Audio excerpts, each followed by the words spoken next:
Ice storm of a lifetime. When's it going to arrive, and what types of ice are going to come out of the sky? Let's take a look at it so you can keep your family safe.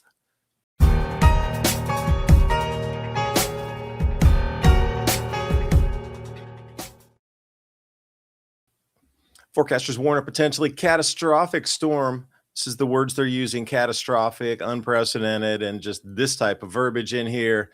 From Texas to Carolinas, 2,000 miles long. You've heard the build up to it already. Talked about are the types of precipitation that are going to come down. They keep throwing these terms out to you: snow, sleet, freezing rain. So, what does it really mean? Snow, obviously, we can move out of the way with plows. Sleet as well. That's more like small hail, if for a better term. Just think about it as that. The real threat here is freezing rain. It's coming from, say, 15,000 feet where it's actually raining, but lower down, say 5,000 feet, it's near freezing or at freezing. And as that water passes through, it turns into this not quite hard, but just at the edge of freezing. And whenever it touches, it gets into that cold zone and just sticks. This is the most dangerous type of precipitation. This is what we're going to see. So when you hear the forecasters talk about snow, sleet, freezing rain, you can kind of differentiate it and put it into these three categories in your mind visually. Freezing rain, this is what it does. This is what it looks like after the storm. Covers everything, and the weight of it just bends power lines, trees. So this is really the danger. Your car is going to get absolutely frozen unless you cover it with a tarp or some type of plastic, because you're going to want to be able to get in. If there's an emergency, you're not going to want to have to chip through to get your car. Just keep at least one of the doors covered so you can get in. You can fire up the engine. Obviously, your car is going to get warm, and you can defrost that eventually after some time, and depending how thick it is. But still, you can get in. So when the ice comes down out of the sky, this freezing rain, this is what it looks pretty on the trees, but the extra weight, like those small edges at the very ends of the branches, those all snap off. But the real danger is all these trees coming down. Not that they're going to fall down and hit you on the head, but they're going to fall down and rip power lines, as you can see the damage that's been done. And this is just simple neighborhood. Get your chainsaws ready and be prepared to help neighbors and your community. Because if you get this off the road, your repair crews and your transmission line crews will come in faster if they can get there to repair it. And some more damaging events here. This one, I believe, was in Michigan. But look at the tree damage. This is after they cleaned up and pushed that out of the way. This is still how much damage there was. So these are the first things to contend with, is this type of, well, cleanup.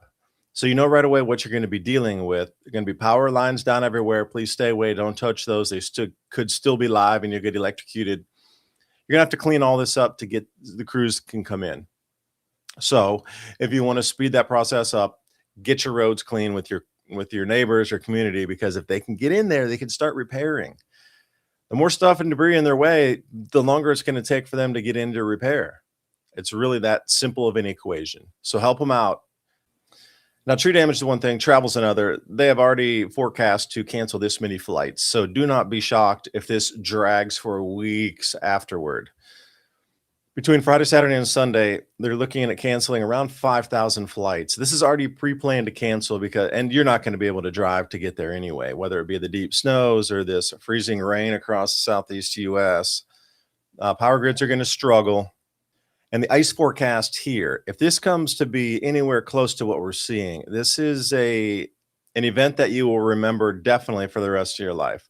Impacts are going to be so widespread, and you're going to be without power from 3 to 5 to 7 days. Mostly in this map here, expect power outages for a minimum of 3 days, pushing into 7 days. So I would encourage you right away, get ready for power outages, whatever form that would be. Like, we were talking on the live show last night about just simple things in your house. Do you have even headlamps or those kind of simple lanterns to get around? You're not going to be able to just flick the switch on.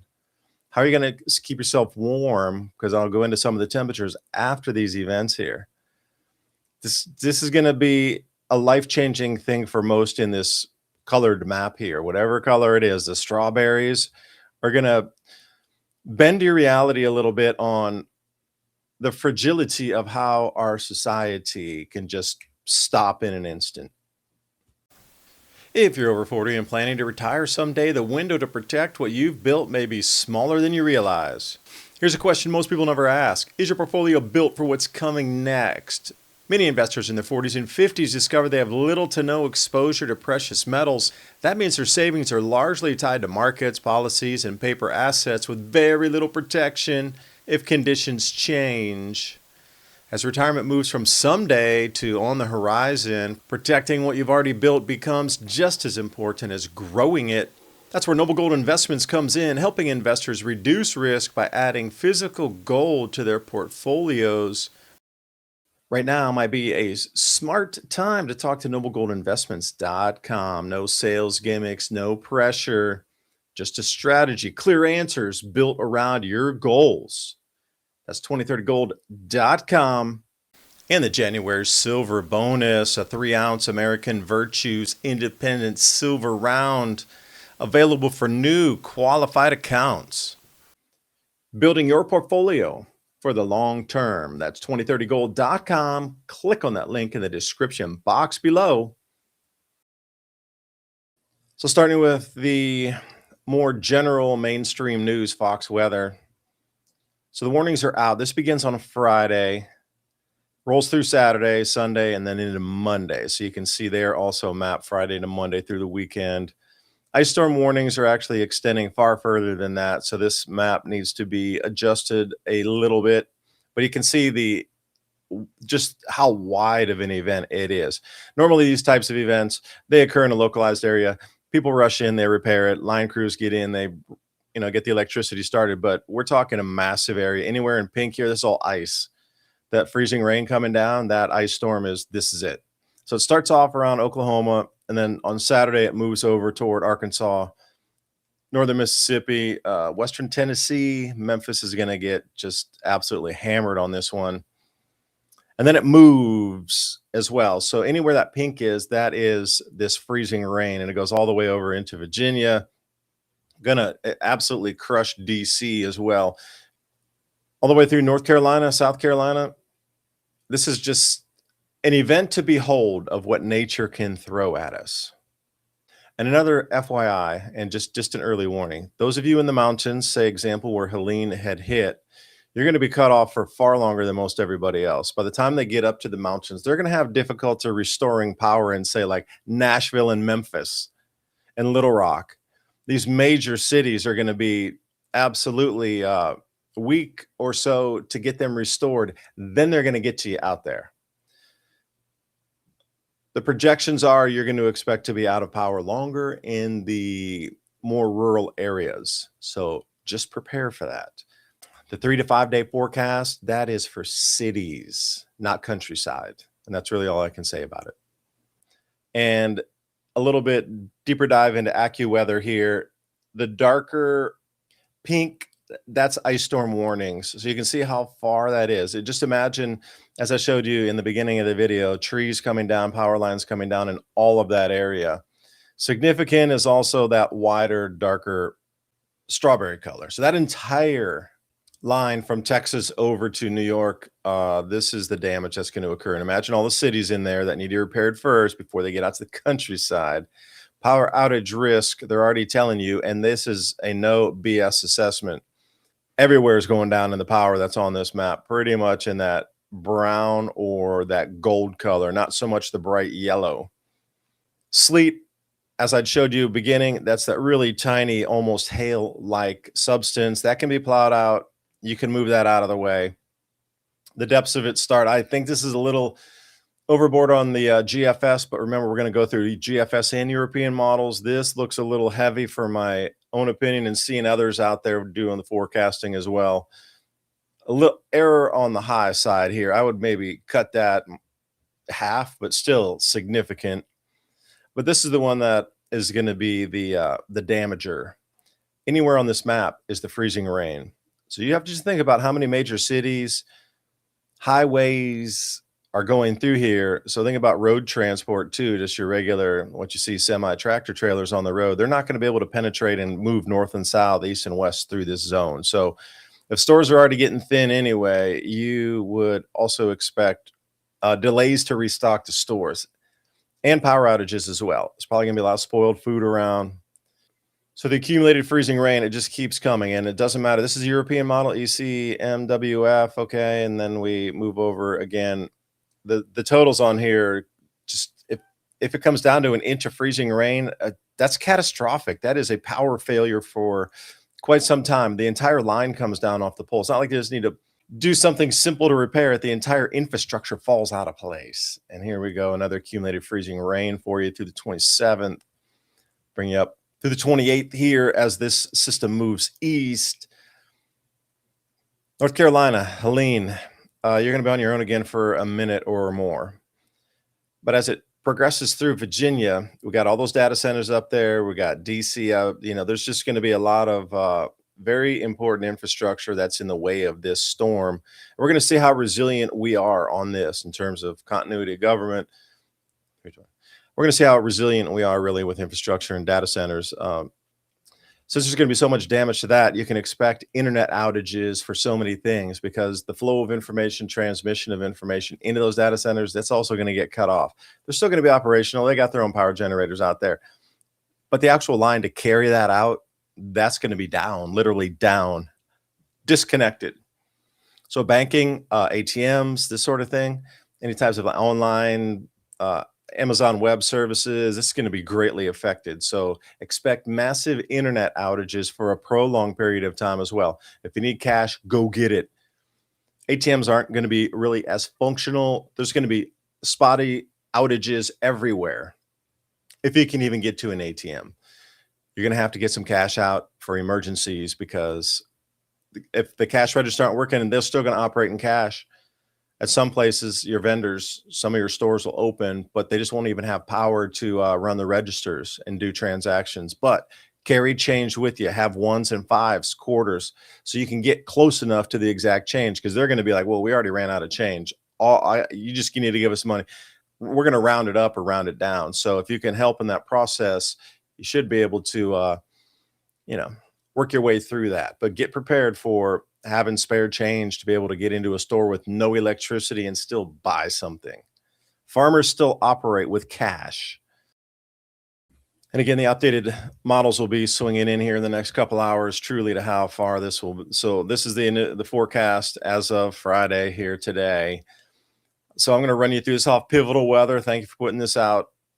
So we can see the timestamp at the top left. This is for the 24th Zulu time. You got to subtract 5 hours. So middle of the afternoon on the 24th. Remember Zulu, you're subtracting 5.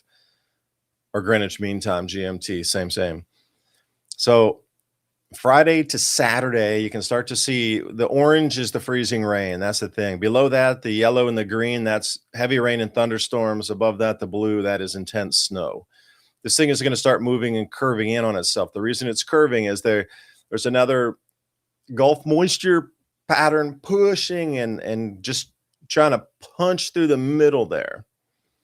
And as we move through the 25th in the morning, you can see how intense that backside of the storm will get. Right as it runs up against the Appalachian Mountains there, it is going to stall for a second. And the winds are going to pick up at that point too. This thing is going to get fast as it approaches like that. So the wind's going to be here. We're going to get wind chill behind that, just tremendously cold. And then the ice is going to be everywhere. So you're going to have to really consider heating, emergency heating, like how do you stay warm when it gets down around 0 degrees Fahrenheit after you have a major power outage. If you're not ready, you need to get ready. So the models are pretty interesting because this model was set back on the 20th, and it still shows very similarly to what we just ran through. So it's going to stay pretty much on this track, but it could move a little bit, 100 miles here or there, up or down, north or south. But then we get into the snowfall that's going to follow this. There's still so much moisture in the air and this cold mass behind it. Bam, it's just going to run in. Look at the amount of snow coming down West Virginia and New York, Virginia area. It's not going to be so much about super deep snows there. The ice is going to be everywhere. And then the snow will come on top, which will help with driving conditions. If you can get some snow on top of the ice, you're going to be lucky. Some places are just going to be pure ice, and it's going to stick around for a while because it's just going to be bone cold for days, a week after that. Snow accumulations, looking around 21 inches or so. Let's say 1 foot to 2 foot on this map here. And once you get up into the greens, that's definitely a full 2 feet plus. little bit closer in here, when you get up to more populated areas, Virginia, New Jersey, New York, again, well over a foot. Could it break records? Absolutely, yes. This is a total snow. So as you're looking up, this is for February 3rd. So they're going to make an entire total of this storm all the way to February 3rd from now. So it totals of 45 inches, not in a single day, but over this entire weekly period. So that's going to be pretty deep. Even in New York City, they're going to have trouble moving that out of the way for a minute. Now, the big thing to look at is after this storm comes in and drops all this freezing rain, the temperatures here across Southeast Asia, they're not going to get above freezing for like 4 days. So that ice is going to stay here. And as you look, this Arctic front pushing down, it's just going to continue that. And pretty much anywhere that it's blue into that sort of darkish brick color, that is going to be 4 to 5 days before you have any chance at all that that freezing rain will melt off. Even down where it's green, that's 6 degrees Celsius below the normal, which is probably around 10.5 degrees Fahrenheit below normal. But then when you get into this absurd 30 degrees or 25, 20 Celsius below the normal, that's 30, 32 degrees Fahrenheit below normal. So we're talking bone chilling temperatures, even in the Southeast. It's not going to melt off. But that baffled me when I looked at this. With the wind chill index here, 50 below zero in some places. And you go up around Minnesota, get up around Great Lakes there. These temperatures, again, are rare even for winter time, except when you get further north into Canada, not down here in lower 48, getting down into the grow belt. Like, whoa, the corn belt, like really 45 below zero, 49, 50 below zero. This storm is truly unprecedented, and I cannot understate enough how dangerous this is going to be. We in America are not used to power outages for more than a few hours, maybe a day after a big, set of storms comes through in the spring or something. This is going to be a prolonged event. This is going to test the resiliency of our nation to be able to stay together. Well, you see what's happening anywhere across the world and our nation. This is actually going to put us either together tighter or it's going to rip the country apart. The amount of devastation that's coming through is, we just haven't seen anything like this widespread. Some people said, oh, it was like that in 1990 or going back to 1963. Something like this. There's been a couple other instances of it happening, but it was like just a fraction of what we're about to see here. This is the longest, widest, all-encompassing 2,000-mile ice, line that we've ever seen in our country. Even in the 60s, the amount of infrastructure just wasn't there. The amount of people, it's hard to compare that because the amount of power lines, I know everything was above ground at that time versus underground, predominantly, except for downtown New York or something. There was just far less people. There were far less homes, far less neighborhoods. So to compare that and say, well, we can compare 1963 to 2025 or 2026, it doesn't work like that. There's so much more build out. There's so much more to break and to repair. And again, a lot of our electrical infrastructure has gone overseas to help others as their infrastructure was damaged. I would say transformers would be the biggest thing. A lot of our transformers have gone overseas. Now, those things, lead time on them was like 3 years, 5 years. So hopefully there was some kind of reordering that had gone on and there'll be something inbound. Maybe we can pull from a few other countries, but you got to remember AC, most of the world's on DC. So even the coupling of, the current itself, these high voltage direct current cables, but that's on those big stanchion lines anyway. And I talked to the guys up at TVA at Tennessee Valley Authority. And if I may read some notes from our conversation to bring us out here, the large transmission lines that you'll be driving on a highway and you see those giant stanchions that are going off, well over 100 foot tall, where those really thick lines are. They have something called heat tracing on them. It's insulation that runs down the line. That in itself will prevent any of those lines from freezing. The freezing rain will hit it, and that insulation already has heat encapsulated with it.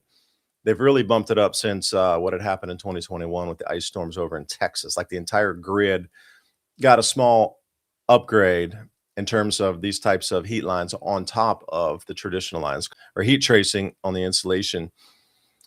These bulk transmission lines, they're going to be fine. It's just when they move it out to your local power provider is where the disconnect is going to happen. Like TVA is not responsible for your small line or ERCOT or PJM.